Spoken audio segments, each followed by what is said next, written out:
In this tutorial, I'm going to show you how you can store or archive your Facebook story so that you can share them again and again, sometimes later. For instance, I have here my Facebook story that I've just uploaded. However, I'd like this to be saved somewhere so that any other day I want to share, I'll come and just share the same. To do so, it is quite simple.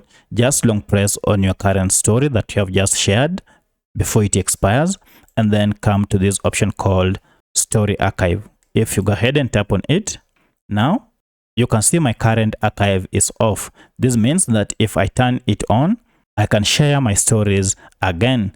So I'll go ahead and turn it on. And now we are told that your story archive is empty and I have to go ahead and add a story. So I'll tap on this, add story, and then tap on this, and then tap on share. It will go ahead and be added on my archive. So I've shared it and now it is on my archive. Now each and every time I upload a story, it will be archived. So that's how you can archive your stories on Facebook.